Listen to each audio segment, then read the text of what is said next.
Our next presenters are Rosanne Albright and Elizabeth Zima from the City of Phoenix and Travis Barnum from ADEQ. Their presentation is on Brownfields redevelopment in Arizona. And then here are their bios. Rosanne Albright is an Environmental Programs Coordinator for the City of Phoenix Office of Environmental Programs, managing the food systems and Brownfields land recycling programs. She has more than 30 years of experience in the environmental field with the city and in private sector counseling. She developed the Phoenix Brownfields program in 2000, which is funded by municipal and bond funds and augmented with federal grant funds. She initiated the Phoenix Brownfields to Health Fields initiative focused on cleanup and redevelopment of contaminated sites for food and healthcare assets.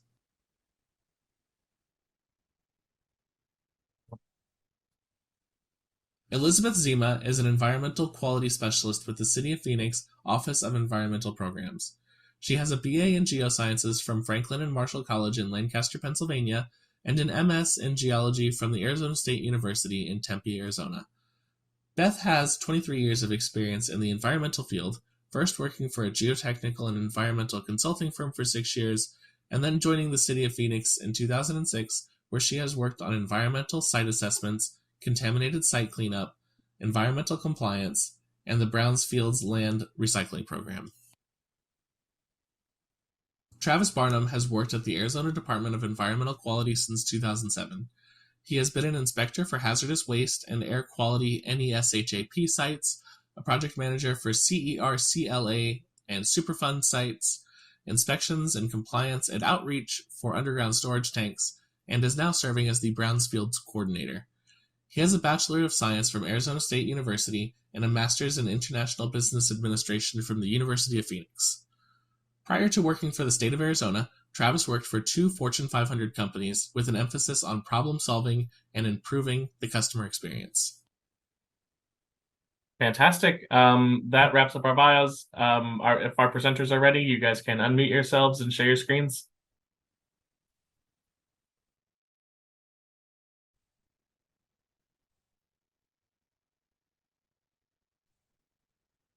All right. Do you hear me and do you see the screen? We can hear you and see you. Perfect. And you can see the slideshow?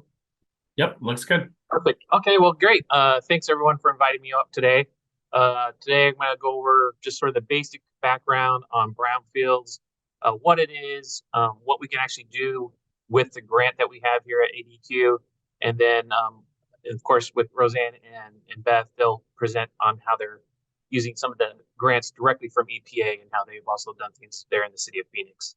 So just to start things out, when we're talking about brownfields, by definition from EPA, these are real properties, and it's where the redevelopment or expansion's been hindered, either by a real or perceived hazardous contaminant. What really opens up the door for us to apply this grant to a lot of different scenarios is that perceived piece. So just having the perception of something is wrong with the property and it's hindering the redevelopment. No one wants to put money into it. That can help open the door for us to do brownfields. And then I'm going to narrow down kind of what we do with the brownfields program, because the brownfields can be a pretty big umbrella in redevelopment. But we're just going to dive in specifically to how we use that program here at ADQ. So with our brownfields program, we're always trying to build and collaborate with our partners. So our partners are the municipalities, the nonprofits. These are the other entities that are able to apply and get grant funds from EPA. And so we help work with that process, whether it's education, outreach, just helping to identify potential brownfields projects in the communities that they're in. Those are the ways that we help develop this program. Then, of course, the state itself, we have an annual budget that we receive from EPA to apply and do assessments and cleanups here in Arizona. So let's jump into that. So the actions we can do, environmental site assessments, phase ones. These are pretty basic, straightforward. And we're talking about land use history. So in this example, right, this is the corner of Baseline. Corner of University and Dobson in 2017. And if you went back to 2009, you'll see that used to be a Circle K. And actually, if you did a photo today, it's actually a new Circle K. So again, the phase one, it lets us know what was the history of that property, and is there anything that we should be concerned about investigating, whether in this instance, with it being a former gas station, we want to know whether there are any contaminants related to the use there in the soil. If, potentially, if there was a leak, if it had gone all the way down into the groundwater. But to do that part, that would be the phase two. So after the phase one, if we're given any kind of recognized environmental concerns, that's what we call those, the RECs that come out of the phase one, then we'll move forward with a phase two, and that's more in depth. That's where we actually start sampling things. That's where you take the soil vapor sample, or you take a grab sample from the soil. Where we use it a lot for around Arizona is building materials. So we start looking for the lead, we start looking for the asbestos, and in some cases mold, but we're not really looking for mold because it's not a listed haz waste, as you probably know. That's more of an indoor air issue. But what's nice about the program, this is what I really like about Brownfields, it's very robust. If we're already addressing this issue of asbestos or lead in the building materials, and a lot of times those same materials are also impacted by mold, we're allowed to also mitigate the mold that's there during that project. So that's another thing just to kind of keep note of. And of course, the other piece that's really nice about our program is it has a cleanup aspect. A lot of the grants that Brownfields grants that we get from EPA, and when I say we, I mean the municipalities and the nonprofits. A lot of them are really more based on assessments, but they do have a cleanup grant. We'll talk about that later. But what's nice about the ADQ grant, what we call the state response grant, the SRG, this grant allows us to do assessment and cleanup. So again, when we identify the asbestos, we'll go ahead and abate that asbestos out of the building prior to redevelopment. So what are some of the eligibility requirements when we're talking about brownfields? When you're looking to assess, you don't have to own the property, because the whole idea is that you're the prospective buyer and you want to know what sort of risk are you entering into. So the idea is that we would assess the property prior to ownership. But then when it comes to cleanup, now you have to own the property. And then so you have to be a qualified entity to do the cleanup, right? So you have to be a municipality or a nonprofit. If it's a for-profit company involved, they would not qualify for the grant. There are means of them to utilize brownfields, but they would not be the direct recipient of grants. The other thing is they can't be responsible for the contamination. Again, right, it's if you had a example is maybe you're a school district and you have an old bus yard and you want to assess it and clean it up. Well, unfortunately, since you were the one that operated that bus yard, anything that's found there is more likely to be related to your operations, which means that you are the contributor to that contamination. So that's not someone who would be viable. However, say a nonprofit was looking to come in and purchase that old bus yard, they could qualify for that grant assessment. And then if they were to then move forward and purchase it, they could use grant funds to clean up the area since they are a nonprofit. So that is something to think about. Also, no formal enforcement just means, if it's a place where we already know that you're used to generating hazardous materials, just through the processes you generate waste. And so you say you have like a RCRA inspection for being a large quantity generator for haz waste. If you have an open enforcement case with ADQ, then we're not going to be able to get involved with brownfields. It's already in the enforcement action. And a big reason for that, there's obviously the responsibility part of it. But the other caveat that's great about brownfields is it is a non-enforcement program with EPA. So the idea is when you go into brownfields, it's not a gotcha or get you kind of program where, hey, thanks for letting us in and finding out what you have there. Now we're going to come after you. But no, once you're going into that brownfields realm, that's usually what I call like a safe space. The idea is that you're coming to us looking for help, not looking to get blamed. So know that that's what's nice about the Brownfields program is it's a non-enforcement program. And then you have to have some sort of plan. Now, the one thing that's kind of nice about EPA is it's very loose. It's not where they say, hey, you said you were going to go ahead and build a high density housing area here, and then instead you ended up just putting in like a grocery store. You know, that it's okay as long as there's a future use idea or plan to go forward, then that's good. But you do need to have some sort of plan. You can't just say, hey, we have this house over here and it's got asbestos and we want to get rid of the asbestos. That's not good enough. We need to have a plan for how you're going to reuse that property. Basically, that piece of that being underused in that definition of brownfields is how are you going to get it to not be underused anymore? So what's in it for me, right? So a lot of it's pretty straightforward, right? We're getting rid of environmental hazards. So we're talking about healthy spaces. It creates new business opportunities. It helps you as if you're in economic development or community development, it helps you negotiate with investors to bring a business into your community and reuse that property. Typically, when we talk about, well, I'm getting on the next slide there. Obviously, bringing the property back into use, there's tax revenues, whether it's through the actual operations of the property with like sales tax, or a lot of times these properties are vacant, absentee owners. So the property taxes were not being paid. So now you're getting property tax revenue finally again on the property. And we probably have increased property tax revenue because now the properties are no longer blighted. It also helps the surrounding properties, which means then their values come up. So overall, you have more property tax income coming into your coffers. The piece I was going to talk about was the on the bottom bullet there was the a lot of times when you're doing these brownfields, a lot of it's infill projects. And so what happens is you have already the location, right? The three most important words in real estate is location, location, location. So a lot of times brownfields advantage is they already have a location that's great. And they usually have water, power, right? You're not going out to break, like into virgin soil. It's already got everything there. The infrastructure is there usually for a brownfield site. Another thing, since we are talking about our eligible entities or our municipalities, a lot of times when a municipality is involved, what they're able to do is increase or improve services for their community. So a lot of times a property that's brownfields can get reused, like a job training center, after school care. There's a lot of different ways. Those are some of the ideas where you actually can improve services to your community by reusing a brownfields facility. So what are the actions? So we talked about the how with ADQ we can do the phase 1, phase 2 assessments, and then we also can do environmental cleanup.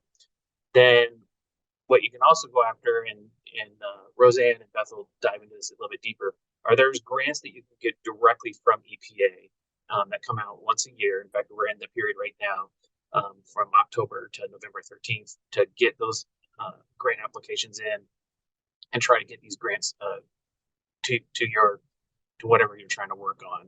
So some of those, it's area-wide planning. Maybe you don't know what you're looking for brownfields, and this helps kind of give you some money to take the time to start doing that brownfields inventory, area-wide planning. These are sort of technical assistance type grants that EPA does. And then there's the multi-purpose grant, which is a great grant because it sort of gives you the power that we have with the state program where you can assess and also do cleanup. But it is very narrow in the sense that you already need to know when you apply for that grant what site you want to clean up. So you do have to have some things in place before you do that grant. There's the revolving loan fund, and again, we'll talk about that a bit later with Rosanne and Beth, and workforce development and technical assistance. Again, these are other things in that brownfields world. And like when I said, there's a kind of a large umbrella that you can get under when we talk about brownfields. But today I'm just going to focus with, like I said, what we do with here at ADQ. So to get a better idea of what I'm trying to say and what it looks like is at the end of the day, all of us would get for our brownfields funding. It all comes from EPA.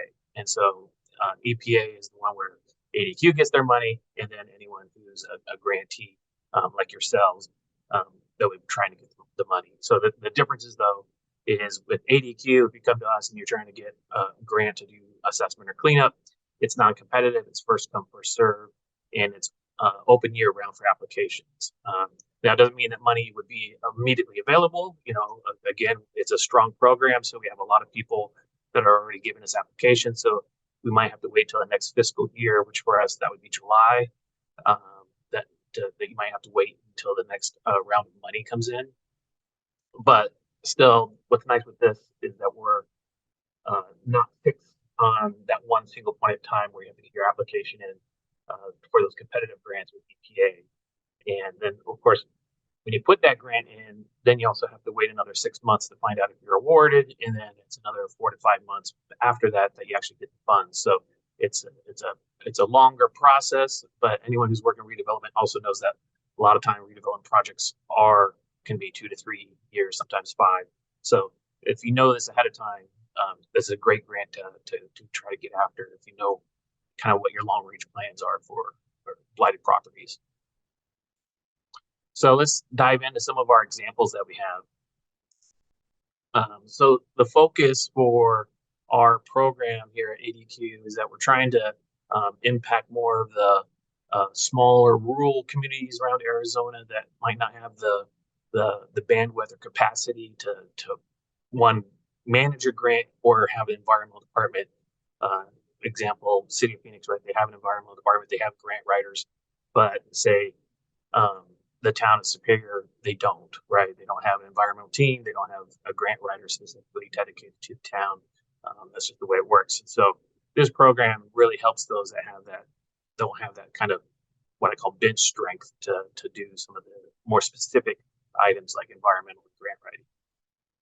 So on this one, this was the Jedito School. This is up in Navajo Nation, and essentially it was one of the older K-6 schools there, and they had some old classrooms that were obviously in help with the condition there, and it had asbestos-containing materials, and we were able to go in there and clean that up, and they can reuse the facility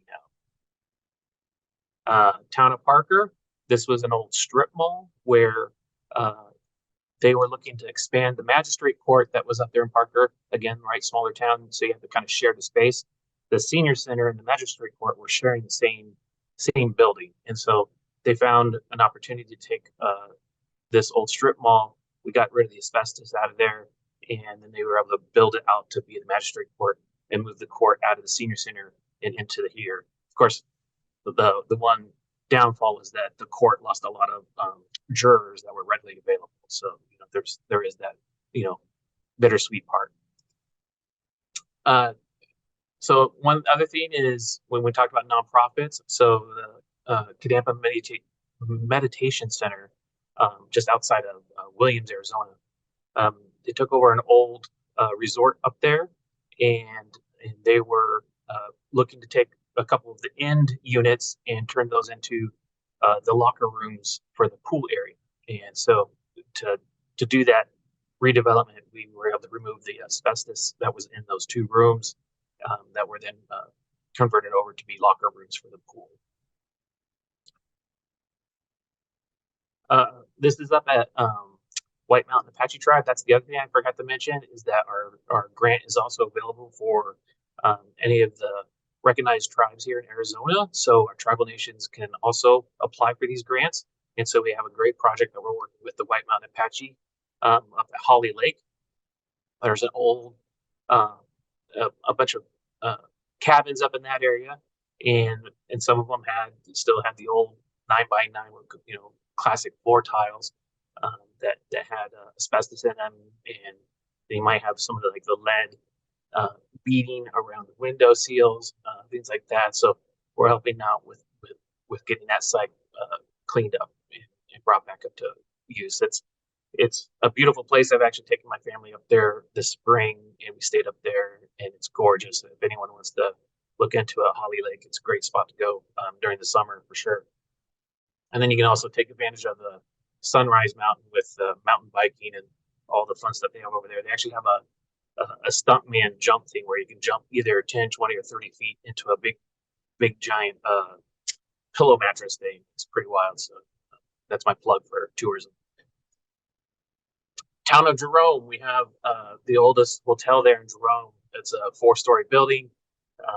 The upper floors were basically just blocked off. They weren't using them anymore. They just had that first floor. You might have, if you've ever visited Jerome, might have even gotten here. It's the artist co-op, where the artists display their works, and they also volunteer there to help sell their stuff. And they were just using that first floor, and so we went in and were able to get the lead and a little bit of asbestos debris that was in there, get that all cleaned up, sealed. They also worked with a USDA grant or loan to redo all the windows. All the windows were done, because that was the other thing, is it was one thing to go ahead and go in there and clean it up, but if you don't replace the windows, then the bat guano just keeps piling in there, right? So we haven't made it a useful space. So that's the other thing that's nice about Brownfields, is we usually can work hand in hand with another grant program. And in fact, the ones that we've been doing a lot lately are with the Department of Housing, as they've been providing funds to nonprofits to utilize spaces, typically old hotels, where we convert them over into livable units for either transitional housing or affordable housing. So another idea to think of. This one is a good example of working with the local municipality. In this case, it was Gila County, and we had a hotel where it was just outside of Winkleman, between Hayden and Winkleman, and it was a 2-story hotel. The owner basically just let it go, wasn't paying property taxes on it, and it just sat there. But then a windstorm came, collapsed the second floor, and so now it's just sitting there with debris.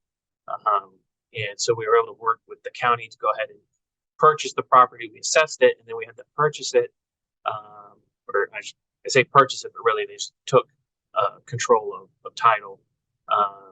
But then we were able to go in there and then clean up all that debris. And then in this case, we use what we call alternate methods, because with the damage, the structural damage, couldn't safely take a worker into that area to try to abate the asbestos or lead. You had to just go ahead and use wet methods, where we did perimeter air sampling, kept everything wet, and demoed it all in place and wrapped it up and got it out of there. So now what's cool is it's a nice roadside table place. If you're familiar with this, when you're coming down Highway 177 from Superior down to Winkleman, there's a golf course down there in the valley. And up here now there's roadside tables, and there's a great little Mexican place there. You get the food, go out there and picnic. It's got ramadas, and you have this nice overlook over the old golf course. So again, looking for little family getaways, that's another one to go check out. Speaking of Town of Superior, so Town of Superior's dealt with a lot of their older buildings, and of course with them, a lot of those being made in the 40s and 50s, everyone loved using asbestos material because it's such a great building material. So we helped them with several buildings there, and one in particular is the Belmont Hotel, and that hotel, they finally refurbished it. But it was interesting, if anyone loves like cult classic movies, the movie U-Turn, they filmed some of the office scenes in this building. It was funny, when we went in to go ahead and abate the area, it still had a walled-in set for a lawyer's office. It was either a lawyer's office or real estate office. I forget exactly in that movie. But it was one with J Lo and John Boyd, those guys. Anyways, it was still all in there, so that was kind of wild. Let's see how they would use that. Again, nonprofits. So this is the Citizens Business League of Arizona. This is just north of Duncan. If you're not familiar with Duncan, it's pretty much your last stop on your way out to New Mexico. If you head out through Safford, and nice little town there. It was the old cotton gin there that they had, and they took it. We cleaned it up. It had bat guano. It had the lead beading around the window frames. They had a little bit of asbestos, some petroleum stained soil. We were able to get that cleaned up. Then also they used their own monies to make this little building, and this is actually a little industrial kitchen. And in that industrial kitchen, they give cooking classes specifically for people that have to deal with diabetes. So they teach them how to cook for when you have someone in your household with diabetes. And then the old main building itself is a covered area for a farmer's market. So they have a farmer's market out there on Saturdays, along with the teaching of the cooking classes. So again, just real cool, innovative ways to reuse these properties that are just been sitting there dormant that people drive by every day and just like, oh, wonder when someone's going to do something with that. And that's kind of what a brownfield. You ever have that internal monologue when you drive by a place? That's probably a brownfields. Here's another one. This one's over on the west of Wickenburg. And is everyone still happy? I don't see myself anymore. I just make sure it was. Hi, Travis. Go ahead, Shayna. Sean. Okay, hi, Travis. Yeah, we stopped your video because the audio is coming through a tad wonky. So we thought maybe that may help with the connection. If possibly you can move closer to your mic, Okay. that might help as well. Thank you. Okay, how's that sounding? I think that's a tad better. Okay. I might have been also, I turned my head when I looked at the screen and I might have been talking. Gotcha. No worries. Thank you. Okay. So out here, this is just west of Wickenburg. This is a parcel, there's 77-acre parcel that was given to the town from, it used to be used for the military, and they were training the glider pilots for World War II. And then, so again, we're talking about the 1940s. It was used for that, and then just kind of sat there and they didn't use it at all. And so finally, the government handed it over to town of Wickenburg, and they're like, "Oh, thanks. What do we do with this?" Well, their economic development nonprofit then took ownership of it, and we worked with them where we did the assessment, found a little bit of asbestos debris piles out there, cleaned that up, checked the soils because there was some dumping that was done back there in the day. That checked out, and then they were able to resell the property to a rancher. So a rancher has that property now. But again, just another way to kind of get stuff that's just been sitting there, no one's done anything with it, and making it happen. So again, I was talking about how brownfields isn't just necessarily the one item that takes place. Like I said, there's USDA grants, there's HUD grants, there's the Department of Housing grants, but then also within ADQ we have our prospective purchaser agreement, which helps a prospective buyer to be protected from any enforcement actions from ADQ. We also have a declaration of environmental use restriction. This is pretty common when we're talking about landfills, like former landfills, where it just doesn't make sense, the cost to try to just take all that waste, pick it up and move it somewhere else so we can use that land. So what we'll do is we'll put in what they call administrative controls or engineering controls, and then this declaration is then recorded to the deed of the property that just kind of restricts it. So a lot of times what will happen is it'll be restricted where you can't put residential homes on it, you can't put schools on it, but you could turn it into maybe a green space for parks, or it's a parking lot, with some sort of asphalt covering that helps kind of keep the waste in place so it doesn't go anywhere. We do analysis to make sure there's no threat to mitigate down to the groundwater. That's the kind of program that has in place, where maybe we can't necessarily cost efficiently remove the waste, but we can find ways to still just keep it protective and still use the land. And then, of course, when I talked about our for-profit industries, an avenue for them, so maybe they can't get the Brownfields grant money, but they can go into our VRP, the voluntary remediation program, and that is a program where they can enter. We've had several companies do this, where they come and they want to make sure that the property gets cleaned up, and because it's also because they understand that value of location. So they're like, this is a great location for us. This is where we want to put our company's business, and so we're going to clean it up, and then we give that what we call the no further action in NFA, and that's kind of that ticket that just says, okay, we've given the thumbs up that this property is good and reusable. And also resellable. That's the other piece. And then just as far as other resources, the Center of Creative Land Recycling is a great resource. They actually get a grant from the EPA to support and educate us on the grants, and also provide one of their primary things that I really love is that when we're talking about this grant cycle that we're in right now, if you're trying to put in for a competitive grant, they do reviews of your grant and will give you feedback, and they have a huge success rate that when you use that program to actually win the competitive grant. So I always like to mention them because they're a tremendous resource to use. And that's all I have for my stuff. And I think we'll do questions at the end. So I will hand it over to Rosanne and Beth.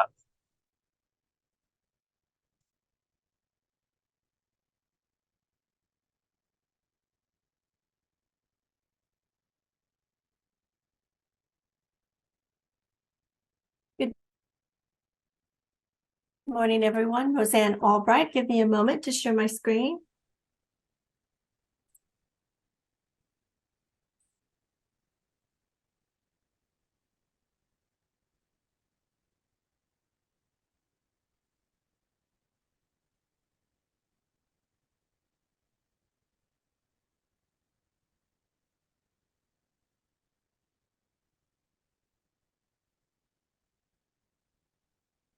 All right, I'm going to keep my video off so that we can have a little bit of bandwidth, and hopefully the sound will be good for you. Please let me know if it's not. Shayna or anyone from ADHS, please chime in.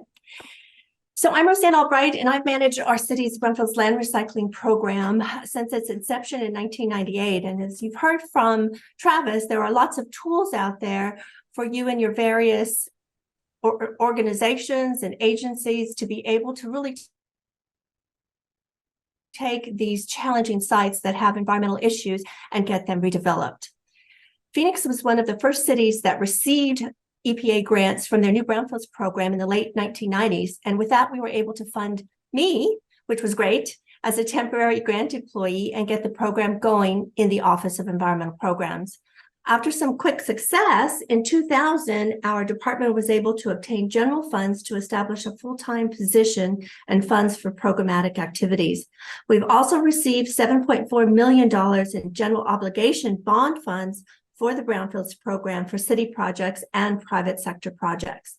We quickly learned that there were some situations where an EPA grant could not be used because of the eligibility requirements, yet we had a need, and using bond funds filled that void. For example, in city-owned sites where the city is the responsible party as defined by EPA, which is generally the case with city-owned landfills, we didn't have the opportunity to go after those kinds of funds. So we decided, well, let's figure out how we can help fund those kinds of projects. And often private entities are not eligible for grants. So there was a need to assist developers and nonprofit development organizations as well. Our bond funds can be used for city projects to acquire property, for environmental assessments, and for cleanup. On the private side, our bond funds are used for grants for public infrastructure improvements and plan and permit fees to offset the costs of cleanup. So as a result, over the past 20 years, we have been able to bring $352 million in private investment. Over 300 acres of land has been restored, and we've created or maintained over 3,000 jobs. I do want to share that we do love EPA and we love our Brownfields grants too, because sometimes you need all of those resources together to address a property. Phoenix has received about $3.9 million in EPA grants. We've received the assessment grants from individual, coalition, community-wide grants. We've done environmental workforce training, area-wide planning, revolving loan fund, and targeted brownfields assessments. These targeted brownfields assessments, or TBAs, are really a great resource outside of the formal yearly EPA grant competition.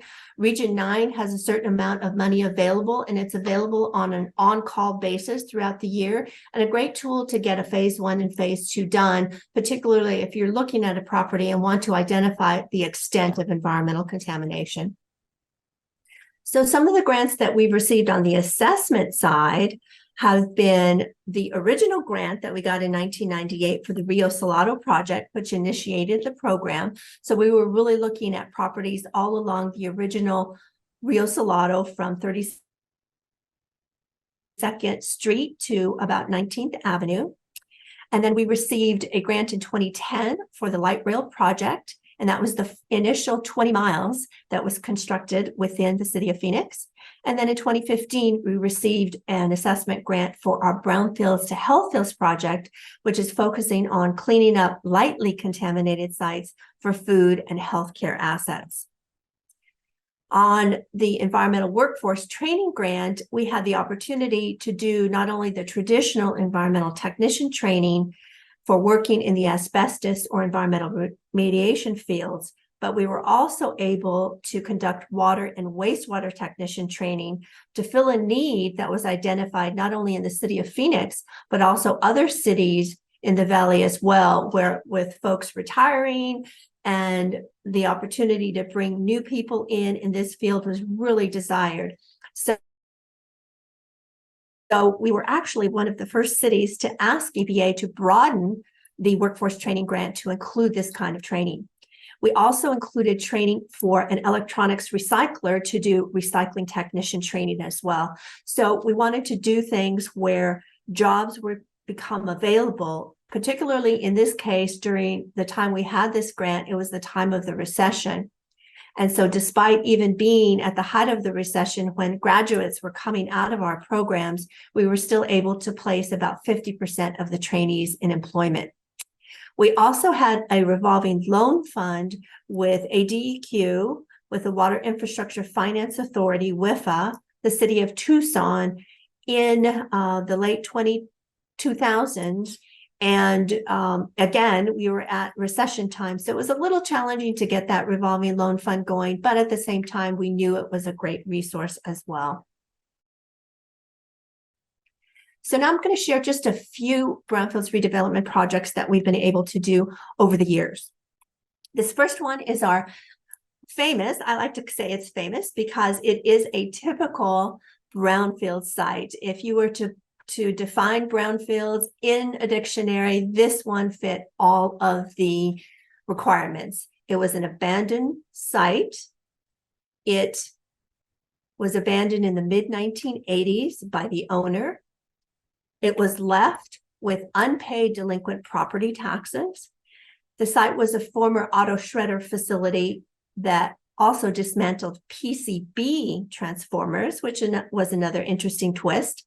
And in all essence, it really was a landfill with the fluff material, and fluff is the term that was used to describe the material left over after you crushed cars, was buried to about 20 feet below the ground. And also there were piles of this material on the surface, with some piles about 18 feet high.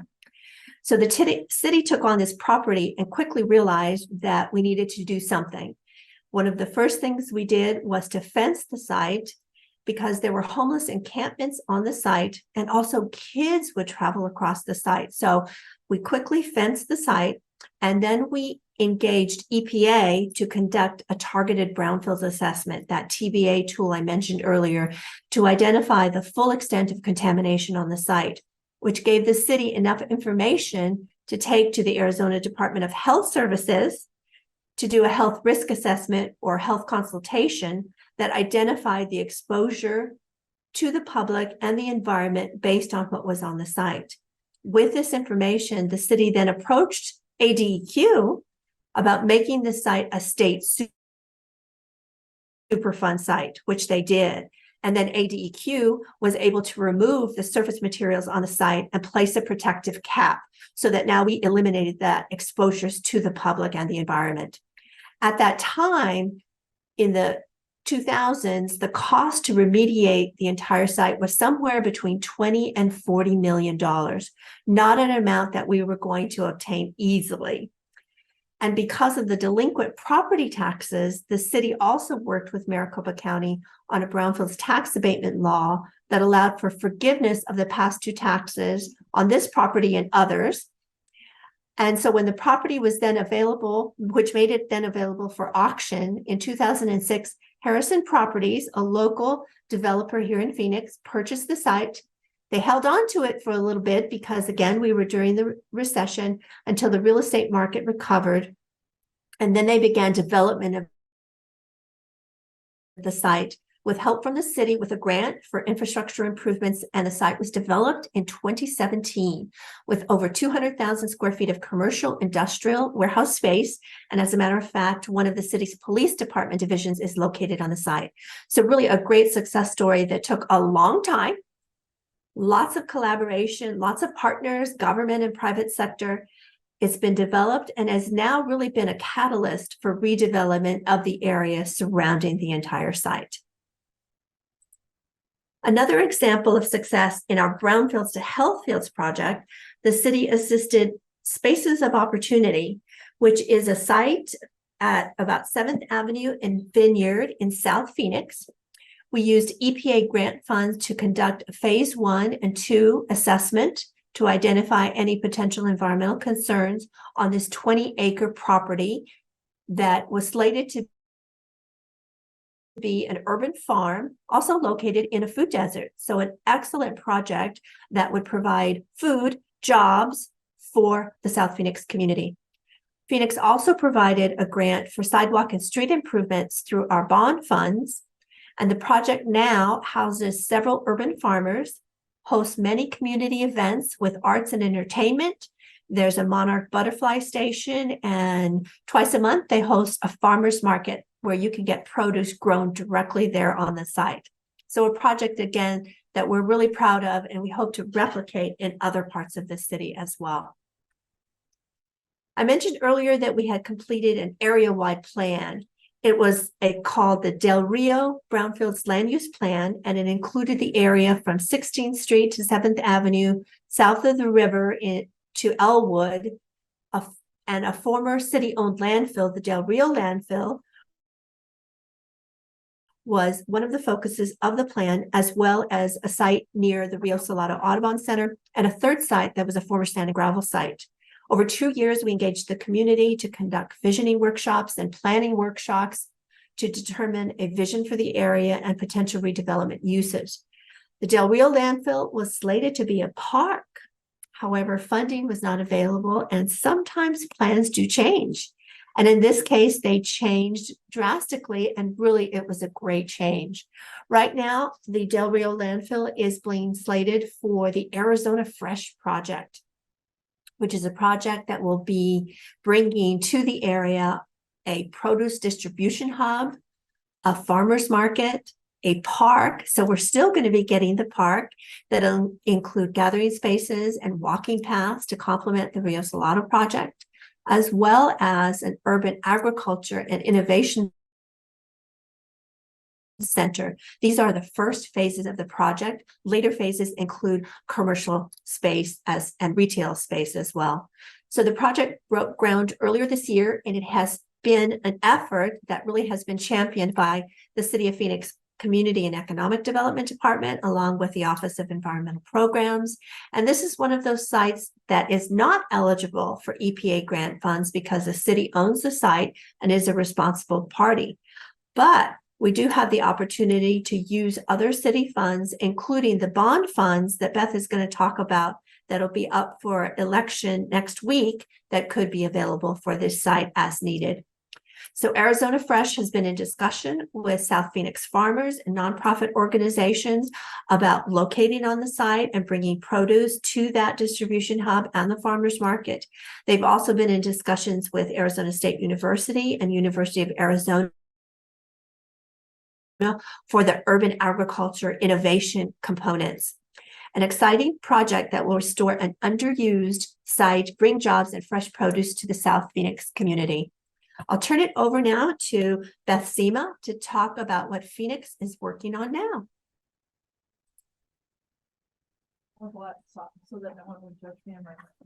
Okay, I will, give me a second and I will share my screen.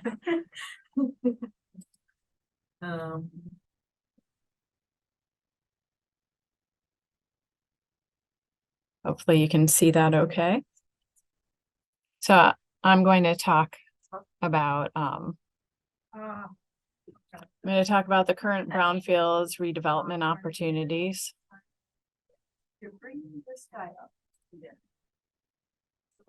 Okay, so right now we have an EPA Brownfields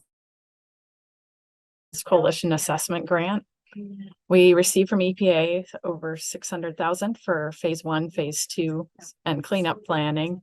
And it's a partnership with the cities of Phoenix, Avondale, and Tempe. And we also have academic partner ASU. Our grant funding was actually extended. It was a 3-year grant we got in 2020. It was recently extended for a year through September of 2024. And we can assist both private entities and nonprofits in doing these phase 1s, phase 2s, and cleanup planning assessments. So there's no out-of-pocket costs for the program, because the city of Phoenix already has consultants engaged. And so we just have them do the phase 1 in coordination with the entity that's requesting the assessment assistance. And we pay all the invoices. And so there's no upfront costs that have to be reimbursed. We just take care of all the costs. And before I head out, it's our focus area is the Rio Reimagined area. So within a mile of the river. So the site eligibility is similar to what Travis already discussed. They have to be abandoned, vacant, or underutilized properties. The property can't be the responsible party. For this particular grant, the site needs to be located within 1 mile of the Salt, Gila, or Agua Fria rivers, because we're focusing on the Rio Reimagined area. And of course, it has to be located in Avondale, Phoenix, or Tempe. That's where the grantees.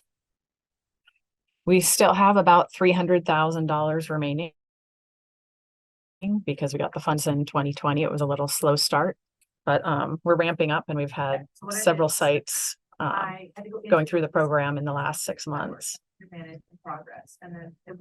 So again, Travis already talked about what a phase 1 and a phase 2 are, but basically this is all the assessment grant covers all the due diligence. So the environmental assessment that you would want to do before you purchased a property. So the phase 1 will tell you if environmental issues exist. The phase 2 says if contamination exceeds regulatory levels. If it does, then you can do an analysis of brownfield cleanup alternatives known as an ABCA.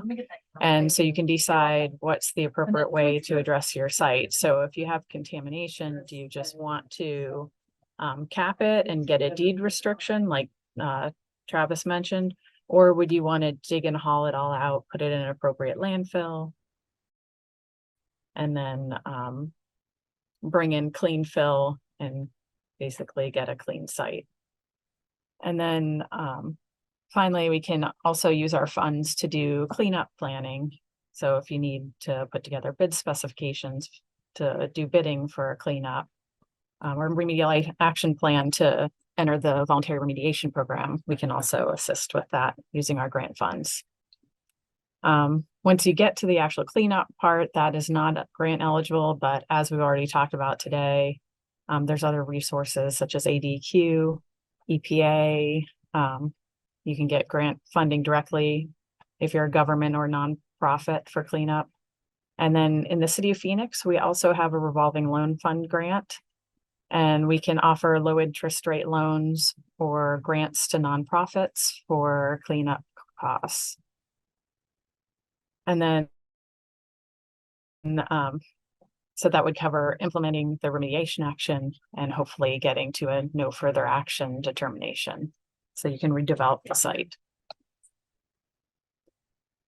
So in Phoenix, our main areas of emphasis on the Rio Reimagined areas are the Rio Salado habitat restoration areas on the east side of Phoenix that extends west to 19th Avenue.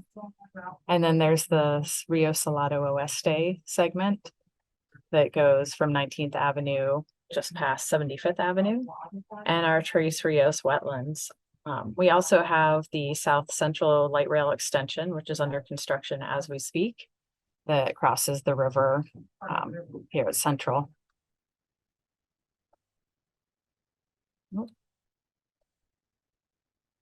And Phoenix has a history, of doing land use planning around that are oriented around the river area.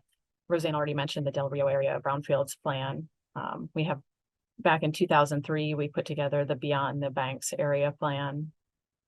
We did a urban waters technical assistance report in Rio Salado Este. And we also have the South Central Light Rail Transit Oriented Development Plan. The city of Avondale has two main focus areas within their grant areas. There's the Old Town Avondale, which is highlighted in yellow, and the Health Tech Corridor in purple. And then because they have the Agua Fria and Salt River and part of the Gila, the grant covers 31.5 square miles of the city. So a lot of the sites in the city of Avondale are eligible to use this grant, which is great. The city of Tempe also has a lot of development initiatives around the river. They have the ASU Novus Innovation Corridor, the Smith Industrial and Innovation Hub. They also have a focus area on the west side of Tempe, on the south side of the river, highlighted in blue, Area 1, and on the north side of the river, Area 3. They also have the Apache redevelopment area that's highlighted in yellow. That's slightly outside the 1 mile buffer, but we discussed it with EPA, and they're allowing us to also use the grant funds for any sites within the Apache redevelopment area.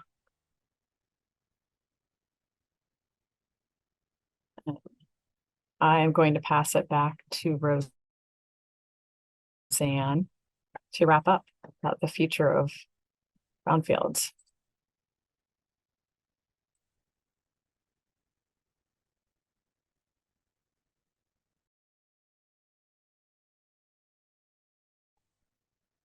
All right, thank you, Beth.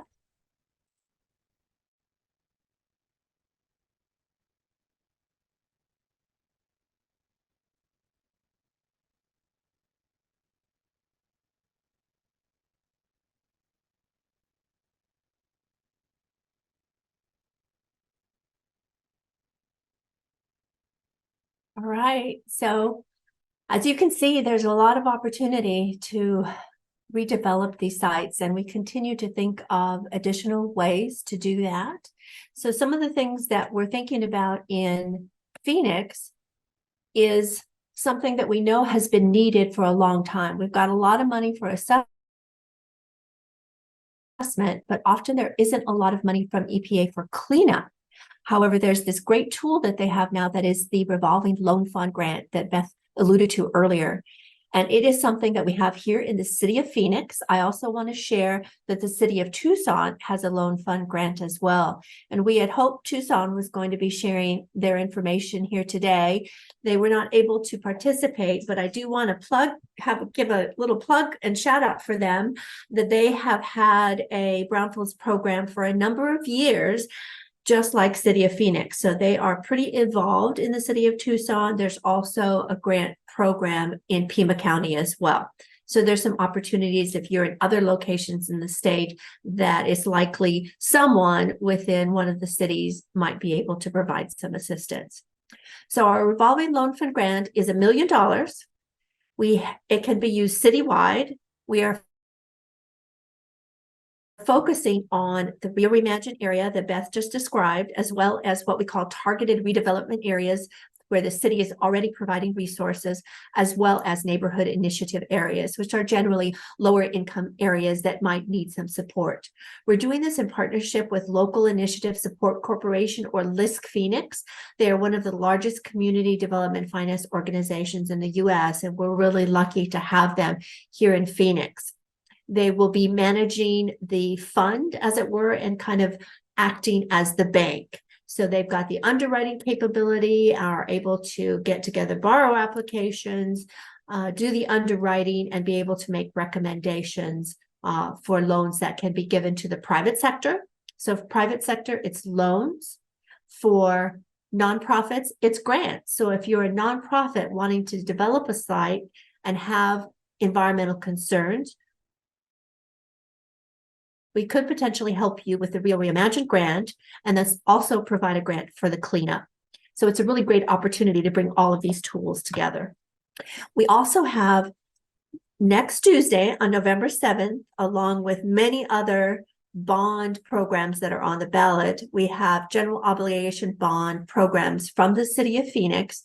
In this particular area, in question 3 on the ballot, if you're a City of Phoenix resident, it is create an efficient modern Phoenix to live and work. And within that category, there is $3 million for Brownfields projects. So we'll have the opportunity to continue to use bond funds, again, for city projects and also for the private sector. So it gives us that opportunity to provide assistance to private sector and nonprofit projects that may not be eligible for EPA grants. So I wanted to make sure everyone was aware of that as well. We continue to coordinate with EPA on various tools that they have. We're currently working with them on a targeted brownfields assessment for a site in Phoenix and coordinating with ADQ on that. We continue to work with them on environmental justice issues where brownfields is a piece of that as well. So there's a lot of opportunities to bring collaboration, not only from your local partners, but also from different federal agencies that might be able to bring resources to bear. So keep that in mind. And I think that Travis mentioned that earlier, is that for your particular project, whatever end use you may have, there could be other resources that come to bear. So here's our contact information. Feel free to contact us at any time. Our information is also up on our phoenix.gov website that you can find us as well. And we thank you so much for giving us that opportunity to share Brownfields redevelopment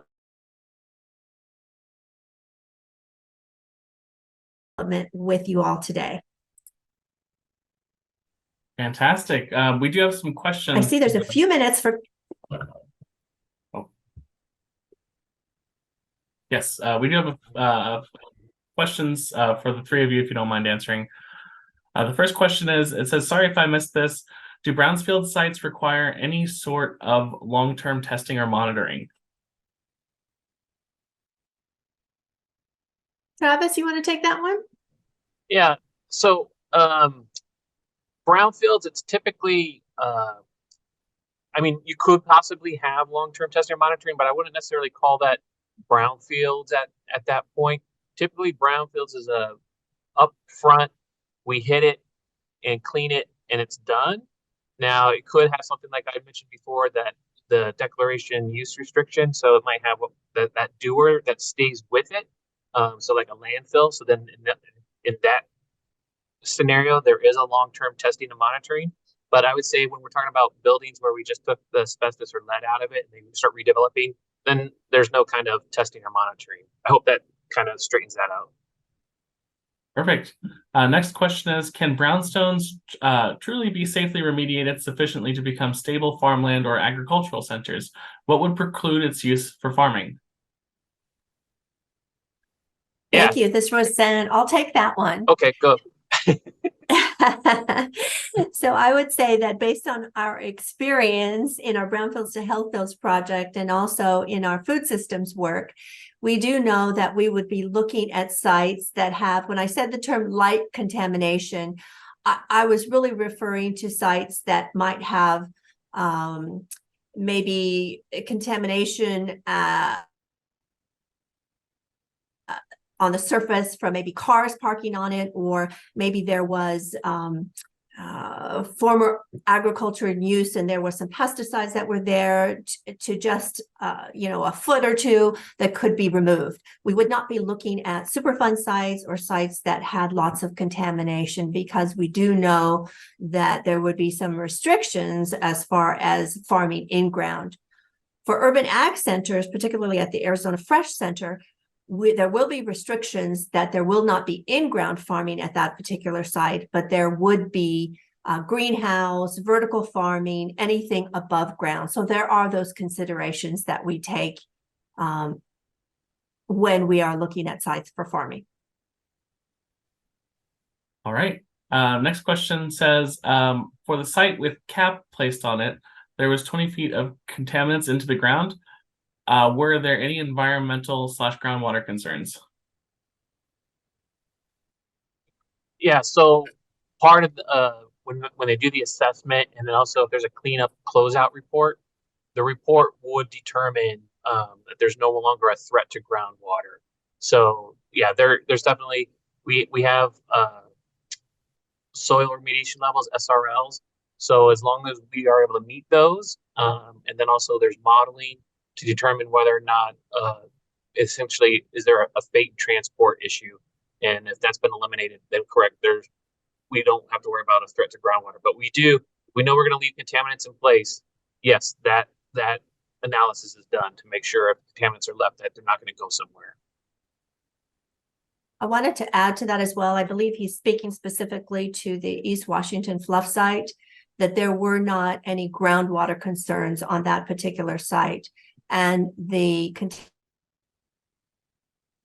contaminants have remained in place. There is an environmental use restriction on the site, and the building on the site considered not disturbing that material and making it any worse. So there were some specific construction standards that were put in place. Fantastic. Unfortunately, in order to stay on time here, that's the last question that we're going to be able to take on this topic. But for the people who are still sending in questions or have sent in these remaining questions, feel free to reach out to our presenters, and hopefully they can provide you some answers after the presentation.